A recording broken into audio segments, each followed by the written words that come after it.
ముందుగా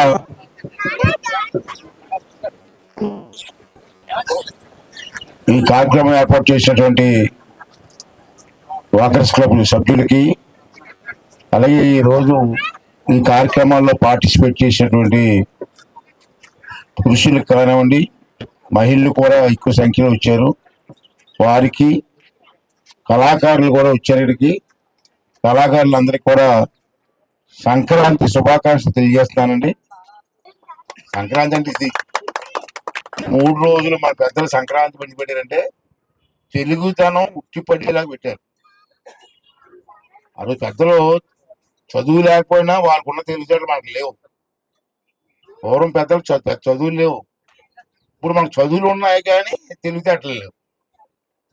ఆ రోజు వాళ్ళకి చదువులు లేవు, తెలివితేటలు ఉన్నాయి. అది వాళ్ళకి మనకు తేడా. అంటే వాళ్ళు వేసినట్టు పునాదిని మనం కాపాడుకోవాల్సిన అవసరం ఉంది. ఇప్పుడు పిల్లలు ఉన్నారు, చిన్న పిల్లలు వచ్చారు, చూసిన పిల్లలందరూ అసలు సంక్రాంతి ఏంటో వాళ్ళకి తెలిసండి. అది భోగి అంటే ఏంటి తెలుసండి, అది కనుమ అంటే ఏంటి తెలుసండి, తెలీదు.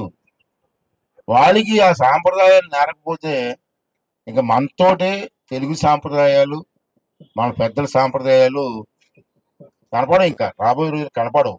ఇప్పటికే కనపడలే. నేను చాలా మీటింగ్లు చెప్తే, మొన్న విజయవాడలో తెలుగు మహాసభలు జరిగాయి. మీరంతా టీవీలు చూసుంటారు. ఆ రోజు క్లియర్గా చంద్రబాబు నాయుడు పక్కనే ఉన్నాడు చెప్పాను నేను. తెలుగు తెలుగు తెలుగు అంటారండి, ఎక్కడ ఉందని తెలుగు అని అడిగాను నేను. మీరు ఇంట్లో పిల్లలు మమ్మీ డాడీ అంటే మురిసిపోతారు. మీరు మమ్మీ డాడీ అంటే స్కూల్లో ఇంగ్లీష్ అవసరమే, నేను కాదన్నాను. పిల్లలు బాగుపడాలంటే తెలుగుతో పాటు ఇంగ్లీష్ కూడా అవసరం. కానీ అమ్మ అన్నదానికి మమ్మీ అన్నదానికి స్వీట్నెస్ ఎలాగుంటుందండి. అమ్మ నాన్న అన్న పిలుపుకి మమ్మీ డాడీ, ఈ డాడీ ఏంటి, మమ్మీ ఏంటి నాకు అర్థం అవుతుంది. గ్రాండ్ ఫాదర్, తాతనే గ్రాండ్ ఫాదర్ కూడా కాదు, గ్రాండ్ ఫా అంటాడు. ఇంతకుంటాడు గ్రాండ్ ఫా ఏంటంటే తాతయ్య అంటే ఎంత అందంగా ఉంటుంది, ఎంత ఆనందంగా ఉంటుంది అనేసి నేను కోరిది ఏంటంటే, బయటని ఎలాగా ఇంగ్లీష్ మాట్లాడుకుంటే స్కూల్లో ఎలాగా ఇంగ్లీష్ నేర్చుకుంటారు, ఇంట్లోనైనా పిల్లలతో తెలుగులో మాట్లాడండి. సంబంధాలు తెగిపోయే పరిస్థితి వచ్చింది, అది పోకూడదు.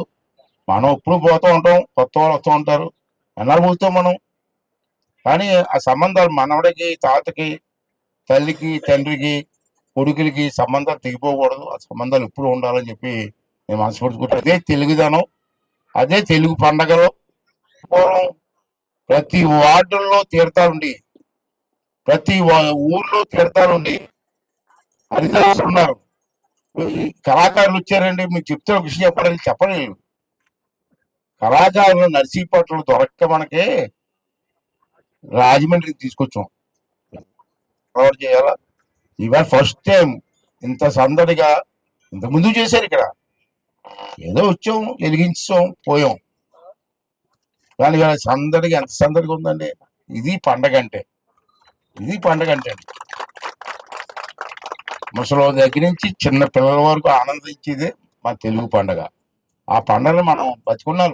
తర్వాత పిల్లలు ఏం చేస్తారో తెలియదు కానీ మనం అంతా బతుకున్నంత కాలం చెయ్యాలనేది నా కోరిక. మళ్ళీ రేపు అయ్యప్ప స్వామి ఉత్సవాలు స్టార్ట్ చేస్తాను. రేపు 2 రోజులు ఉంటాయి, రేపు ఇంటూ ఉంటాయి. చాలా మంచి ప్రోగ్రాం పెట్టాం. ఆ ప్రోగ్రాం కూడా రేపు సాయంత్రం 8 గంటలకు స్టార్ట్ చేస్తాం. రేపు సాయంత్రం 7 గంటలకి వెంకటేశ్వర గుడి దగ్గర స్టార్ట్ చేసి ఇక్కడ తీసుకొచ్చి గుళ్ళో పూజలు చేసి కార్యక్రమాలు స్టార్ట్ చేస్తున్నాం. ఆ కార్యక్రమాల్లో కూడా పిల్లలు కూడా తీసుకున్నాడు సరదాగా. అసలు ఏంటి మన సాంప్రదాయం ఏంటి, ఎందుకు చేస్తున్నారు, కార్యక్రమాలు ఏంటి అని చెప్పి సరదాగా ఫ్యామిలీతో, పుట్టప్పుడు ఎలాగా ఫ్యామిలీతో ఎంజాయ్ చేయలేం. వాకర్స్ క్లబ్ తరఫున మీ కళాకారులకి అందరికీ నేను నమస్కారాలు తెలియజేస్తానండి.